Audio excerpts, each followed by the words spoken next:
Before you drive a single screw into the van ceiling, you need to understand one massive silent van killer, the condensation.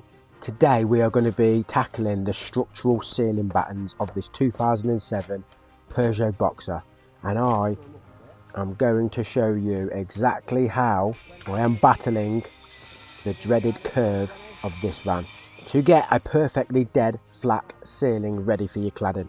Now if you get this wrong, you're looking at warped panels, trapped moisture and rust eating your van from the inside. Now listen here guys, I've been swinging a hammer and working in the trade for 26 years solid now.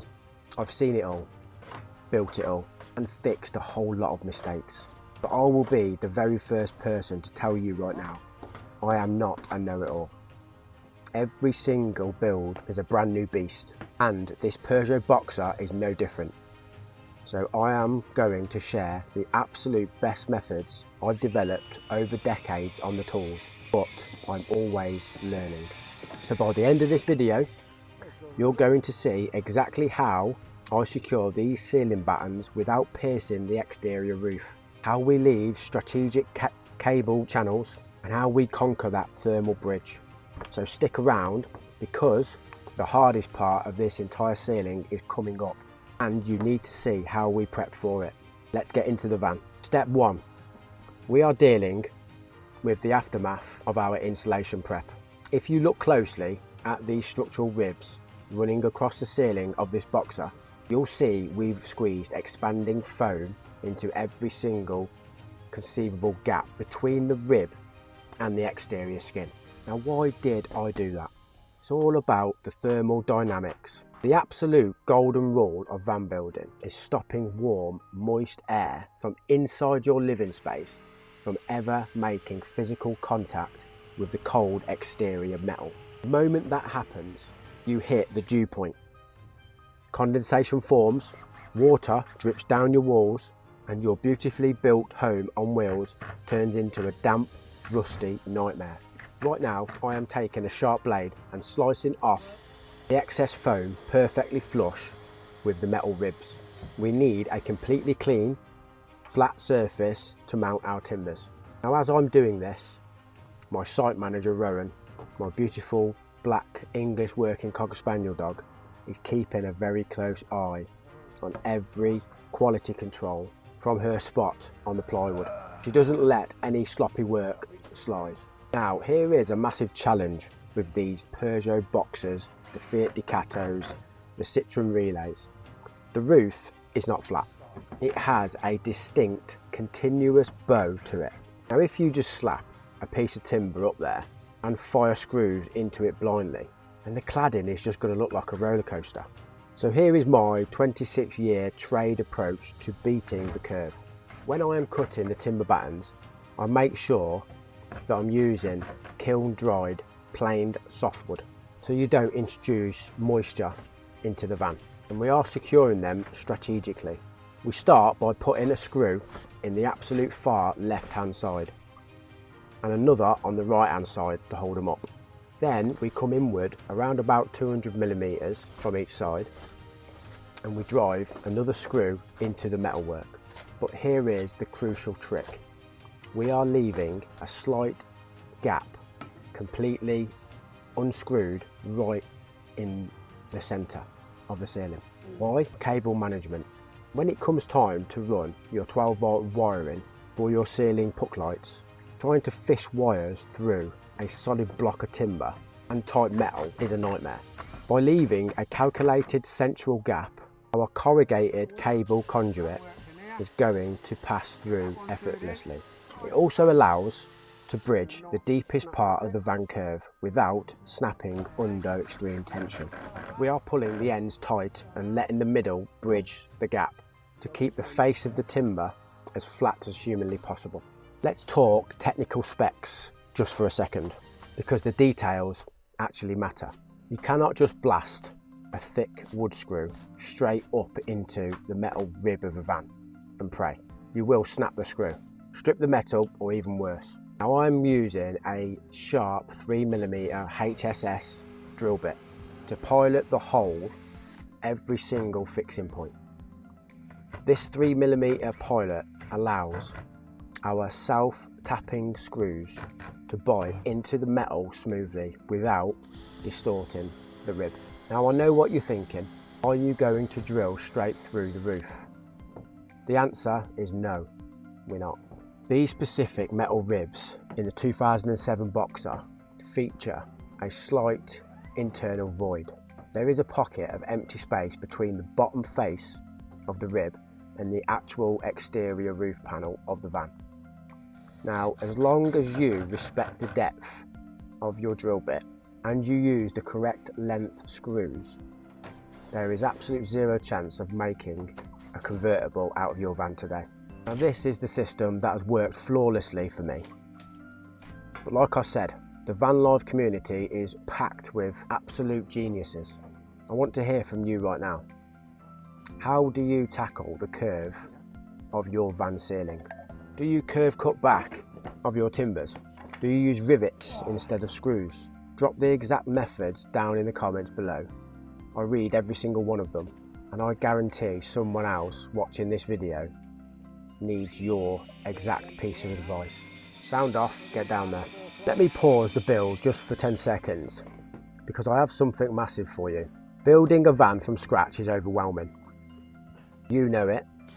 Trying to figure out the exact timber dimensions and specific wiring gauges and the step-by-step order of operations can cost you thousands in mistakes. This is exactly why I am currently writing the Ultimate Peugeot Boxer 2007 build PDF book. I am documenting absolutely everything. Every screw size, every R value, every single mistake to avoid. I am writing the blueprint right now, directly alongside the build. Now, the exact second this van is finished, this book is going to go live. And I want you guys to have it practically for free. If you go down in the description right now and click the link to join the exclusive email waitlist, you will be the absolute first to get your hands on the completed step-by-step PDF blueprint for a limited time sale when it launches. There's no fluff, no thousands of dollars for a course, just my knowledge packed into this blueprint for less than a cup of coffee. But the lunch price is strictly for the waitlist.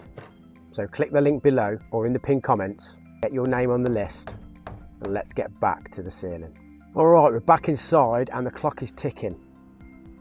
We systematically worked our way down the van, piloting the 3mm holes, driving the screws and securing the timber to absolutely every single lateral metal rib. Now we've hit a slight obstacle, the skylight. When you cut a massive hole in the roof for ventilation, you interrupt the flow of the ceiling. And we've got these awkward short pieces of timber that need to frame out the opening. This requires extreme precision. The golden rule here is planar alignment. All of those short framing timbers around the skylight must be absolutely dead flush and in line with the long continuous battens we've just installed. Now if they're off by even a few millimeters, we will, when we install our beautiful tongue and groove pine cladding later, it will hit a speed bump, bow out and look completely unprofessional. We are taking our time, so driving the screws carefully and testing our faces with a straight edge to ensure the perfect alignment. So right now, if you look closely at the edges, where the timber meets the metal ribs, you are going to see gaps. Now I know the armchair experts out there are looking at those gaps and thinking about Kingspan and PIR boards and shouting at the screen. You're thinking, the warm air is going to hit that exposed metal ribs. Condensation's going to form and ruin the van. Hold your horses now. Remember, this is a multi-step process. In a future video, once the timber is perfectly levelled, you are going to see me come back through with some high grade closed cell expanding foam. I am going to meticulously inject that foam into absolutely every single tiny void, gap and crevice surrounding the timber.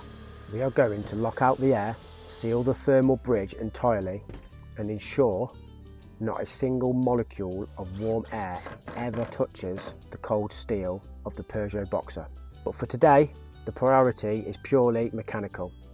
Get the structure timber on the ceiling safely. So here comes the moment of truth. Putting the timber up is one thing. Making sure it's flat is another. Now I've brought out the 6-foot level here. Now I'm laying a massive level straight across the bottom faces of the battens, running longitudinally down the centre of the van. Now this is where 26 years of trade experience kicks in. Wood is organic, metal bends. You rarely get a perfect fit on your first try. So I'm sliding the level across, finding the high spots and the low spots. Now where the timber is pulling too tight and bowing upwards, I'm taking my drill, throwing it in reverse and backing the screw out just a fraction of a millimetre to release the tension and drop the timber down. Now where there is a gap between the level and the wood, I am driving the screw slightly harder to push it flush.